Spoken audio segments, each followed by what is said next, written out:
इतना आपको टैक्स पे करना है। क्या अब ये टैक्स आपको पे करना पड़ेगा? नहीं गुरु, अभी तो रिबेट बाकी है। हमने कहा था ना कि 12 लाख रुपए तक आपको टैक्स नहीं पे करने देंगे हम। और कंडीशन समझिए, इस कंडीशन जहां पे ये 87, सॉरी, जहां पे ये 87A लगता है, वहां पे एक कंडीशन अप्लाई होती है। क्या कंडीशन अप्लाई होती है?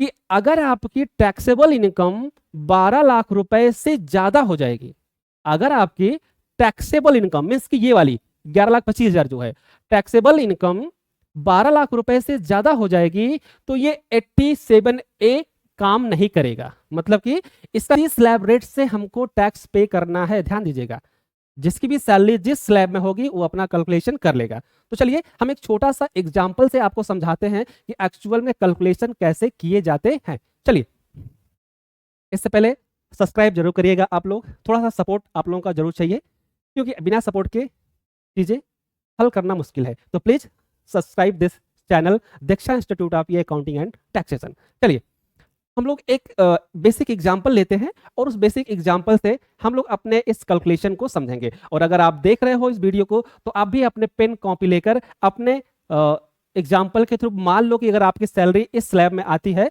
तो आपको कितना टैक्स पे करना पड़ेगा। चलिए हम मान लेते हैं आपकी सैलरी, ध्यान देना, आपकी बेसिक सैलरी 9,50,000 रुपए। ध्यान देना, जिसका भी इस कैटेगरी में डील होता होगा वो अपना ध्यान दीजिएगा।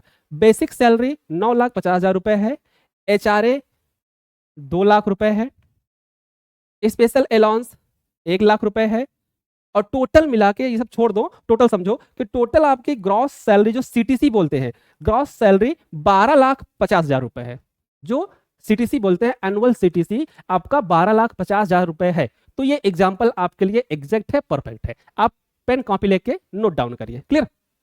चलिए,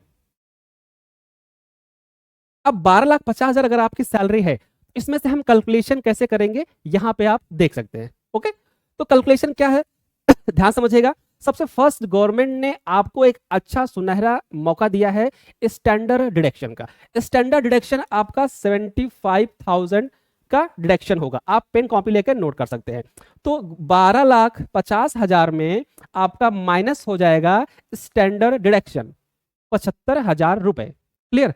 75,000 रुपए। तो आपका जो माइनस होने के बाद एक्चुअल आएगा आपका 11,25,000 रुपए। क्या आएगा? 11,25,000 रुपए। और अगर आप गवर्नमेंट इंप्लाई हो, अगर आप गवर्नमेंट इंप्लाई हो तो आपका एनपीएस भी कटता होगा, नेशनल पेंशन स्कीम के अंतर्गत एनपीएस भी कटता होगा। तो एनपीएस के लिए भी गवर्नमेंट ने 50,000 रुपए का डिडक्शन दे रखा है सेक्शन 80CCD में। यही एक डिडक्शन है जो गवर्नमेंट न्यू स्कीम में प्रोवाइड कर रही है, ध्यान देना। तो अगर आप गवर्नमेंट इंप्लाई हो तो आपको एनपीएस की भी छूट 50,000 रुपए की मिलने वाली है। तो आप 50,000 रुपए ये भी माइनस कर देंगे तो एक्चुअल में आपकी जो टैक्सेबल इनकम निकल के आएगी 11,25,000 रुपए की। 12,50,000 रुपए आपके ग्रॉस सैलरी, और इसमें से स्टैंडर्ड डिडक्शन 75,000 माइनस करने के बाद, और आपका ये एनपीएस 50,000 माइनस करने के बाद आपकी जो टैक्सेबल इनकम आएगी वो आएगी 11,25,000 रुपए। मीन्स कि अब आपको जो टैक्स पे करना है वो 11,25,000 रुपए पे टैक्स पे करना है। क्लियर? तो चलिए हम लोग आगे प्रोसीजर करते हैं कि कितना टैक्स लायबिलिटी हमारी बनने वाली है। ठीक है, अच्छा एक चीज और ध्यान दीजिएगा, न्यू स्कीम में कुछ अलाउ नहीं है। न्यू स्कीम में new regime must deduction exemption 80C 80D HRA exemption LTA are not available excepted specified deduction. तो इस न्यू स्कीम में ना आपको HRA मिलने वाला है, ना आपको 80C मिलने वाला है, ना आपको 80D मिलने वाला है, ना आपको 80E मिलने वाला है। मीन्स कि आपको जो हाउस रेंट अलाउंस मिलता है वो नहीं मिलेगा, जो LIC पेंशन इंश्योरेंस का मिलता है वो नहीं मिलेगा, ना आपको LTA ट्रेवलिंग अलाउंस मिलता है वो भी नहीं मिलेगा। मतलब कुछ भी आपको डिडक्शन नहीं मिलेंगे। क्लियर? तो चलिए अब आते हैं अपने कैलकुलेट 12,50,000। ध्यान समझिएगा, ग्रॉस सैलरी हमारी 12,50,000 रुपए थी, जिसमें हमने फर्स्ट स्टेप हमने क्या माइनस किया भैया, जल्दी बताइए क्या माइनस किया? Standard deduction. ठीक है, स्टैंडर्ड डिडक्शन कितना माइनस किया? 75,000 रुपए। ठीक है, तो हमारी एक्चुअल कितनी आ गई? 11,25,000 ठीक है, 75 कितना आ जाएगा 1175। ठीक है, 1175 आ गया। अब इस 1175 में सेकंड हमको जो डिडक्शन मिला है वो 80 का मिला है, किसका, एनपीएस का मिला है। किसका मिला है, एनपीएस का। एनपीएस का कितना मिला है, 50,000 रुपए। कितना मिला है, 50,000 रुपए। तो एक्चुअल में हमारी इनकम कितनी हो गई, 11,25,000। एक्चुअल में हमारी इनकम कितनी हो गई, 11,25,000 रुपए। क्लियर। अब ये 11,25,000 क्या है, टैक्सेबल इनकम है। अब इस पे हमें क्या करना है, टैक्स कैलकुलेट करना है। ध्यान से समझिएगा, जिसकी इनकम, जिसकी सैलरी सीटीसी 12,50,000 रुपए है, ये कैलकुलेशन उसके लिए है। 12,50,000 रुपए में हमें मिलता है स्टैंडर्ड डिडक्शन 75,000 का, जो माइनस किया जाता है। उसके बाद अगर आप गवर्नमेंट एम्प्लॉय हैं तो आपको मिलेगा एनपीएस। 80CCD में एनपीएस में डिडक्शन जो मिलता है हमको 50,000 रुपए का मिलता है। तो हमने 50,000 रुपए माइनस कर दिए तो हमारा बच गया 11,25,000 रुपए। ठीक है, अब ये 11,25,000 हमारा क्या हो गया, टैक्सेबल इनकम। अब हम इसी पे टैक्स लगाने वाले हैं। तो कैसे टैक्स का कैलकुलेशन होगा और कितनी टैक्स लायबिलिटी बनेगी, इसके बारे में हम लोग देखेंगे। तो चलिए स्टार्ट करते हैं।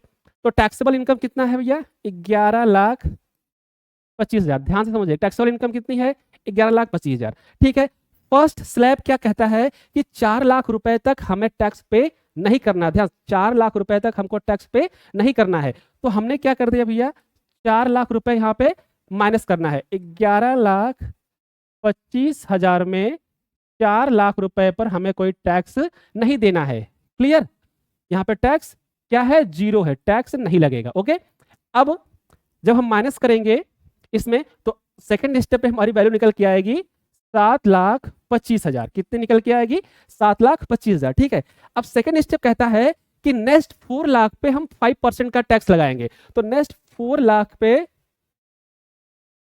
हम कितना परसेंट का टैक्स लगाएंगे, 5% का। तो इस 4 लाख रुपए का 5% कितना हो जाएगा, 20,000 रुपए। अब ये 4 लाख इससे क्या हो जाएगा, माइनस हो जाएगा। इससे क्या हो जाएगा, माइनस हो जाएगा।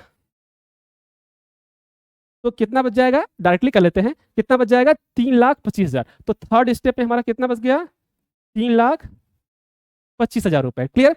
अब नेक्स्ट स्टेप कह रहा है कि नेक्स्ट स्टेप क्या आएगा भैया, 4 से 8 था, अब आएगा 8 से 16। ठीक, 8 से 12। तो अब यहाँ पे 8 से 12 का कितना परसेंट था, 10%। अब यहीं पे गेम समझना, इनकम टैक्स लोग गड़बड़ा जाते हैं। ये है 8 लाख और ये हमारा है 3 लाख। ये है 8 लाख, ये है 3 लाख। तो 8 लाख बड़ा है कि 3 लाख बड़ा है, 8 लाख बड़ा है। तो ये 8 लाख के अंदर 3,25,000 आएगा ना, तो यहाँ पे ये हम नहीं लिखेंगे। हम क्या करेंगे, सीधा सीधा 3,25,000 पे 10% लगा देंगे। 3,25,000 पे 10% लगा देंगे। क्लियर। तो ये निकल के आएगा कितना भैया, 32,500।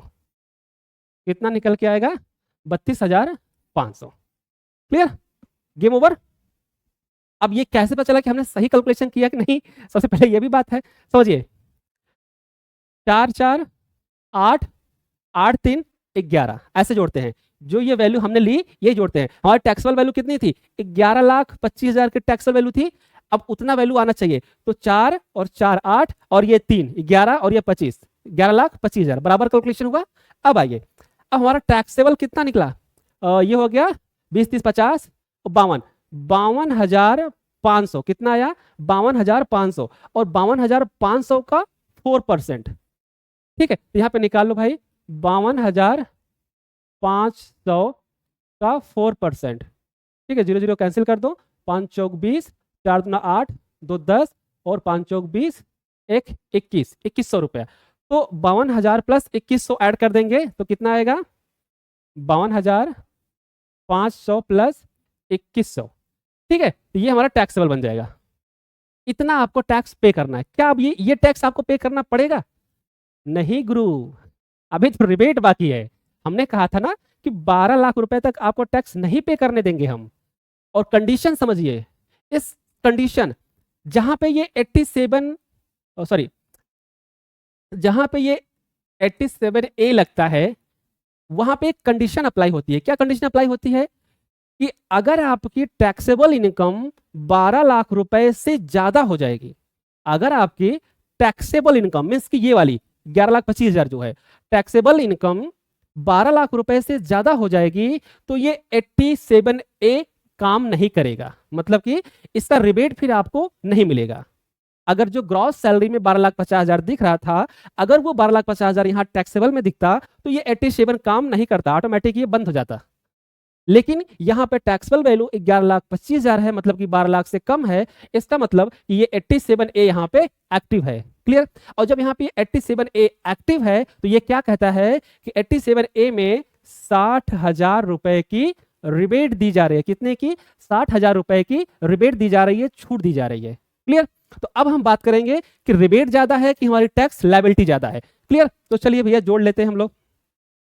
52,500 और 2100 0,064 या 54,600 कितना बन रहा है? 54,600 बन रहा है। और हमारा रिबेट कितना है? 60,000। इसका मतलब क्या हमको टैक्स देना पड़ेगा? नहीं। तो टैक्स की लायबिलिटी क्या होगी? Zero. Tax liability is the zero. तो ये आपका कैलकुलेशन रहा। जिसकी भी सैलरी 12 ग्रॉस सैलरी 12,50,000 रुपए तक है, उसको टैक्स नहीं देना है, जीरो टैक्स देना है। किसी प्रकार की टैक्स लायबिलिटी आपकी नहीं बन रही है।